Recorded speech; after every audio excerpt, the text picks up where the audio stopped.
تكلم معاه قال ما مستيقن السعودي فيصل احنا رجعنا نشتري والسعودي هو اللي حمسه لانه هو ضد اي تقارب او اي كلام منه السعودي احنا نعرف السعودي. فالقضيه الان الناس بيشتروا اللي حواليه حرس الوطني شرع هذا معلوماتنا احنا الرجل باقي اذا هم يريدون باقي اذا ما يريدونه وفي كلام ممكن يحطونه. انظروا الذي كان عندهم استراتيجية ضد العراق خلال سنتين هم يفكرون ان السعودية لازم تتقسم. مرور الوهابيين والمتشددين ليسوا كالمملكة في مجد ما فيه ذكر الا 430. الحجاز عندهم مكة والمدينة غير بكون. الشرقية عندهم كل الثروات المركزية. ليش الآن في جريدتين تسقط واحدة اسم الحجاز وواحدة اسم الشرقية ومعارضة بداية الفصل لأنه في اللي كان أنا شفت رولا الفرنسي اللي كتب التقرير المشهور عن السعودية لأنه هذه لابد أن يشيلون السعود وكذا اللي كان في مجلس الأمن القومي اللي كان فرنسا وكذا. هذا الشخص يقول لازم فصل هذه وخلي المتدينين ما عندهم ياكلوا خلي عندهم وضعية أسباب. أنا سمعت عن المخابرات الإنجليزية والأمريكية من فترة في لندن وطالبيني على أساس تحليل الوضع في السعودية بس هاي بيني وبينك أمان حللت لهم الوضع أنه الوضع صعب وفي حكومة هرمة ومش تاركة اللي تحت يديروا الأمور يعني ممكن يكون هرمة بس يخلون حد يشتغل في البلد.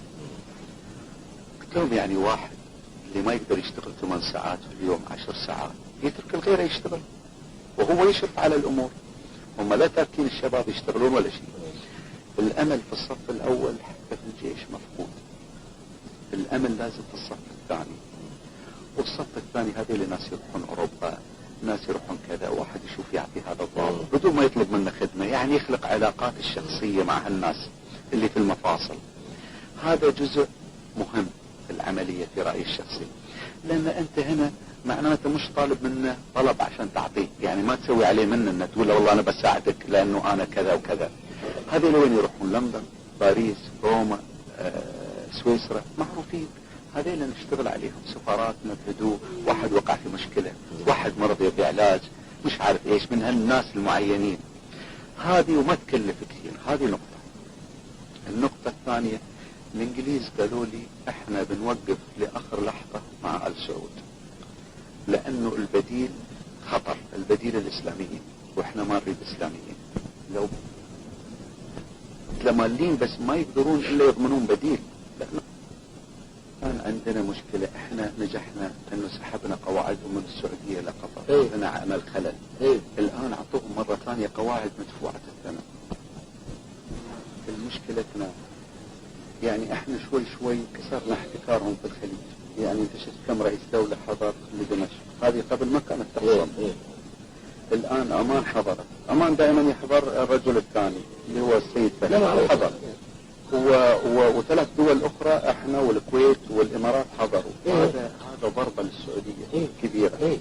احنا في الجامعة ما عندهم السيطرة في الجامعة.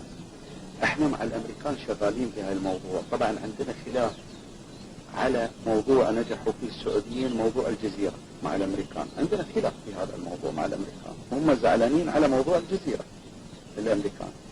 هذه مشكلة لكن احنا عندنا اتصالات كثيرة ويسألوننا ويأخذون رأينا في اشياء كثيرة لكن المشكلة ان ما حوالينا عرب كثار ويانا حتى يقولون والله هاي الجماعة عندهم مجموعة يعني الحين خطنا من مثل احنا وانتم كم دولة ثانية معنا في الخط.